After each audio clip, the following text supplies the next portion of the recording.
आज तुम्हें इस बात का अंदाजा बहुत अच्छे से हो जाएगा कि कोई एक इंसान अपना बदला लेने के लिए किस हद तक जा सकता है। Without wasting any time let's get started this video. But before starting this video, एक लाइक करने के साथ साथ चैनल पर नए हो तो सब्सक्राइब करके बेल आइकन को प्रेस करके ऑल पे जरूर से सेलेक्ट कर देना, क्योंकि तुम्हारा 5 सेकंड का काम हमारे लिए बहुत बड़ा सपोर्ट होता है। सो ये बात स्टार्ट होती है फ्रॉम लाहौर एट 1961, जब एक लड़का मोमडन फैमिली में जन्म लेता है और उसका नाम रखा जाता है जावेद एंड फुल नेम वो जावेद इकबाल।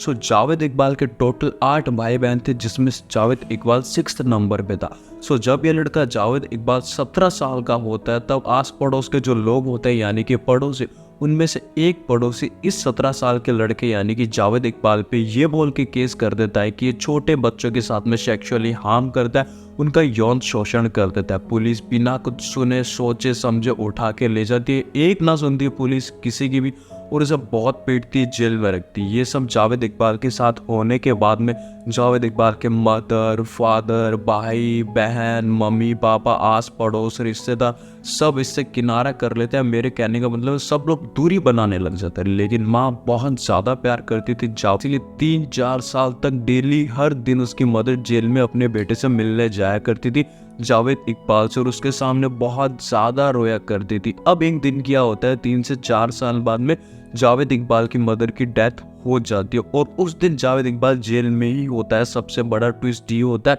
लेकिन उस दिन जावेद इकबाल एक बहुत ज़्यादा बड़ा डेंजरस डिसीजन लेता है, ये कि जब भी वो जेल से बाहर आएगा तो 100 माओ को यानी कि 100 मदर्स को वो भी रुलाएगा। सो एक दिन क्या होता है, वो जेल से बाहर आता है और उसके माइंड में ऑलरेडी ये चीज़ फिक्स था कि उसे 100 माओ को रुलाना है। तो अपने लाहौर के एक एरिया में वो वीडियो गेम सेंटर ओपन करता है, जहाँ पे बहुत से बच्चे गेम खेलने आया करते थे, क्योंकि उस टाइम पे वीडियो गेम का क्रेज़ बहुत अच्छा। So video game centre open करता है, वहाँ पे बहुत सारे बच्चे वीडियो गेम खेलने आते हैं।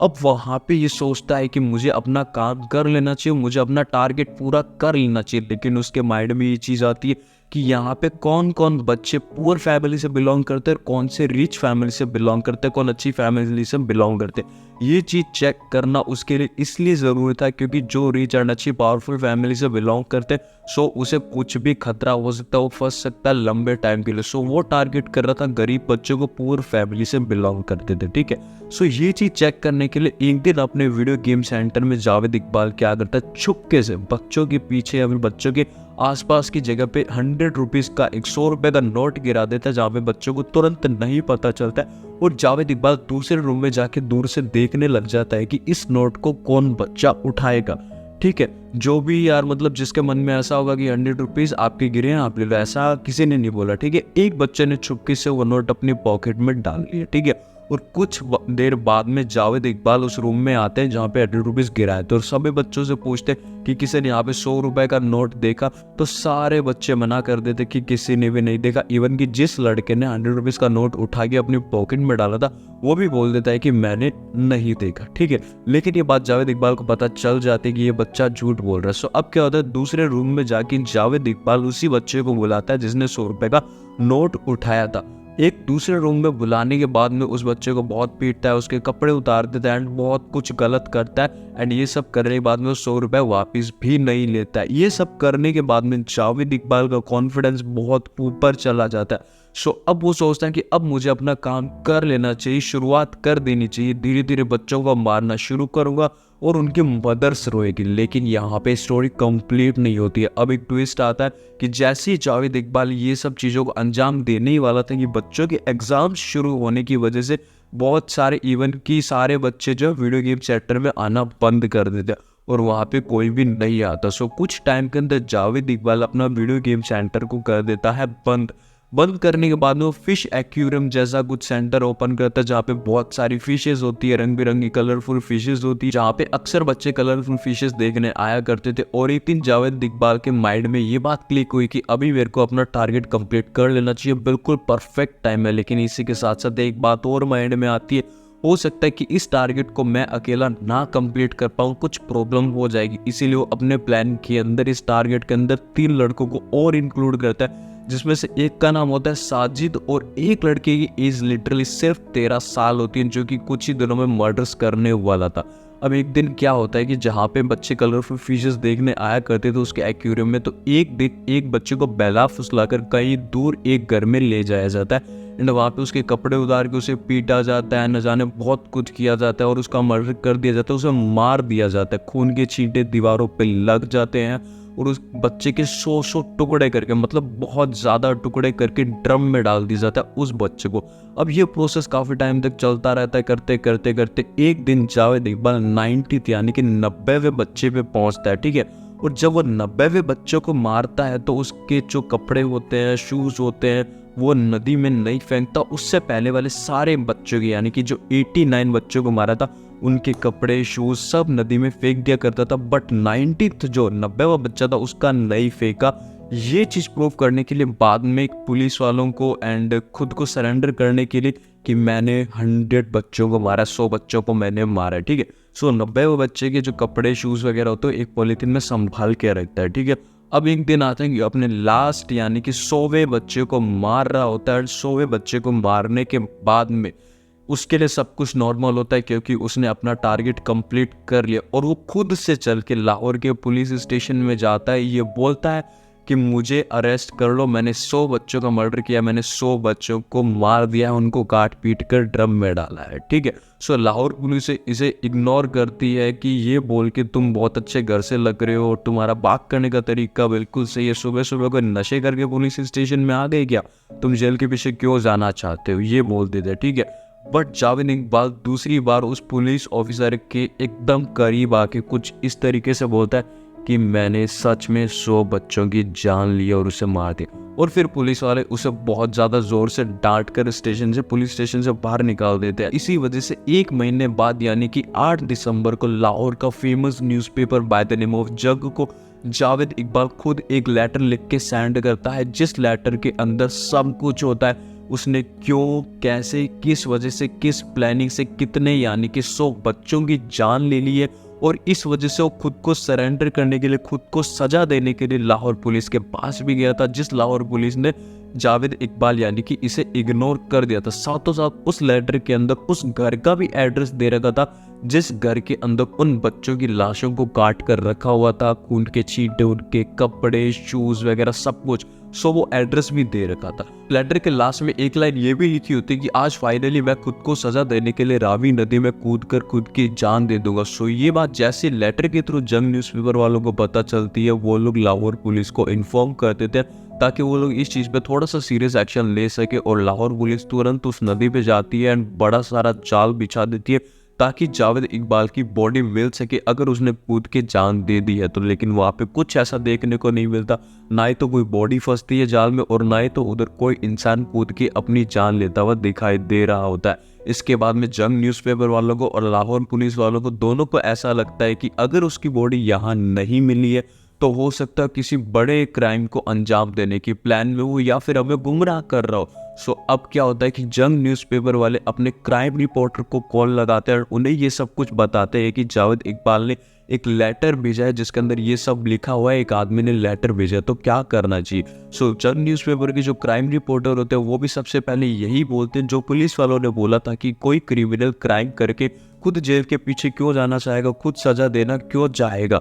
लेकिन उसके बाद में जो जंग न्यूज़पेपर के कोई अदर स्टाफ होता है वो बोलते हैं हमारा यही तो काम है इसे चेक करना। सो उस लेटर के अंदर जो जावेद इकबाल ने एड्रेस दे रखा होता उस एड्रेस पे जाते हैं जंग न्यूज़पेपर की टीम एंड एक घर में जाते हैं। वो जो एड्रेस में घर होता है उस घर में जाते हैं। घर में जाने के बाद में वहाँ पे उन्हें घर के अंदर 2 बड़े बड़े थैले दिखाई देते हैं। एक थैले के अंदर तो उन बच्चों के कपड़े होते हैं, एक थैले के अंदर शूज होते हैं और साथ साथ उन्हें एक डायरी भी मिलती है जिस डायरी के अंदर क्या होता है उन 100 बच्चों के नाम, उनका फोटो, जिन भी बच्चों को मारा वो डायरी। अब जैसे ये बात पता चलती है नेक्स्ट डे लाहौर में जितने भी famous newspaper, famous TV channels होते हैं सब जगह बात फैलने लग जाती है कि कैसे कोई एक आदमी 100 बच्चों की जान ले लिया, वो भी पुलिस के नाक के नीचे से। और पुलिस वालों को इस बारे में पता भी नहीं चला क्या पुलिस अपना काम सही से कर रही है। यहाँ तक कि क्रिमिनल खुद सरेंडर करने गया था तब भी उसे अरेस्ट नहीं किया गया, उसे इग्नोर कर दिया। तो हो सकता है पुलिस वाले सही से काम ना कर रहे हो। अब इसी के चलते चलते 22 दिन बाद क्या होता है यानी कि 30 दिसंबर को जावेद इकबाल खुद जंग न्यूज़पेपर के ऑफिस जाता है और उसे कुछ नहीं कहता जहाँ पे ऑफिस में एक आदमी बैठा था, बल्कि कॉन्फिडेंस के साथ में हाथ मिलाता है, हेड शेक करता है और उन्हें ये बोलता है कि मैं ही जावेद इकबाल हूँ जिसने तुम्हें लेटर भेजा था। मैं अपना यहाँ पे इंटरव्यू देने आया हूँ, आप मेरा किसी अच्छे रिपोर्टर को कह के मेरा इंटरव्यू ले लीजिए क्योंकि मेरी कहानी थोड़ी दिलचस्प है। साथ ही साथ लास्ट में ये भी कहता है कि जैसे ही मेरा इंटरव्यू कंप्लीट हो जाए आप आर्मी वालों को कॉल कर देना क्योंकि मुझे पुलिस वालों पे ज़रा भी भरोसा नहीं है। और जंग न्यूज़पेपर भी वाले यही सोचते कि ट्रेंडिंग न्यूज़ का मेन कैरेक्टर जावेद इकबाल का अगर इंटरव्यू सबसे पहले हमारी न्यूज़पेपर में आएगा, इससे बड़ी बात और क्या हो सकती है। तो वो भी एक अच्छे रिपोर्टर को बुलवा के उनका इंटरव्यू ले लेते हैं जावेद इकबाल का, और लास्ट में बिल्कुल वैसा ही करते हैं। आर्मी वालों को कॉल करते हैं, 4 सोल्जर्स आते हैं और जावेद इकबाल को लेके चले जाते हैं। अब इसके बाद में ये मामला धीरे धीरे कोर्ट तक पहुंच जाता है। कोर्ट में जो जज होते हैं उनका नाम होता है अल्लाह बख्श, जो कि जज्बात होके बहुत ज़्यादा गुस्से में आके बिना किसी एक्ट को देखे हुए पाकिस्तान में पहली बार ऐसी सज़ा देते हैं जो ना पहले कभी दी गई थी और ना इसके बाद में वापस किसी को ये सज़ा दी गई थी। सज़ा एक्चुअल में होती ये है कि जैसे इन 4 लड़कों ने 100 बच्चों को मार के काट के एसिड में डाला था, इन 4 लड़कों के साथ भी वैसे ही होगा। और ये सज़ा सुनने के बाद में जो 4 लड़के होते हैं उनमें से एक लड़के की एज मात्र 13 साल होती है, जैसे कि मैंने तो पीछे भी बताया था। वो 13 साल का लड़का खुद ही फांसी लगा के मर जाता है। बचते हैं 3 लड़के, 3 लड़कों में से एक लड़का जनता के हत्थे चढ़ जाता है, जनता उसे खुद ही मार पीट कर उसे ख़त्म कर देती है। अब बचते हैं 2, जावेद इकबाल और साजिद।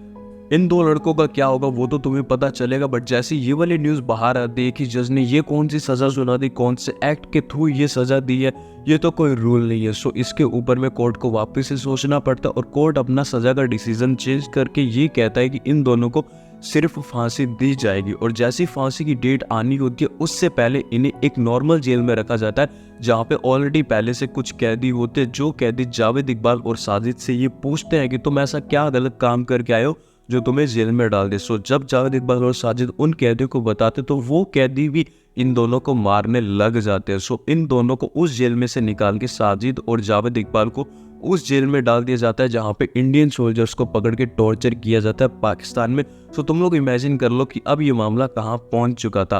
तुम दोनों की फांसी की डेट आने से कुछ टाइम पहले वो दोनों जेल में खुद ही फांसी लगा के मर जाते हैं। कैसे, मैं तुम्हें बताता हूँ। वो चोला पजामा पहन के रखते जो कि लंबे लंबे कपड़े होते हैं। सो उसकी वजह से खुद ही फांसी लगा के मर जाते हैं। लेकिन सवाल ये आता है कि इतनी सिक्योरिटी के बीच में, इतने गार्ड्स के बीच में कैसे खुद फांसी लगा ले, क्या कोई रोक नहीं पाया? सो ये चीज़ चेक करने के लिए जब ऊपर से ऑर्डर आते हैं कि सारी सीसीटीवी फुटेज इसको चेक किया जाए, कहीं उस जज ने तो इनके साथ कुछ करके इन्हें नहीं मार दिया। लेकिन जब ये ऑर्डर आता है तो तब ये चीज़ सामने आती है कि उस दिन जब ये काम हुआ था तब 4 से 5 घंटे के लिए सारे सीसीटीवी कैमरास बंद थे।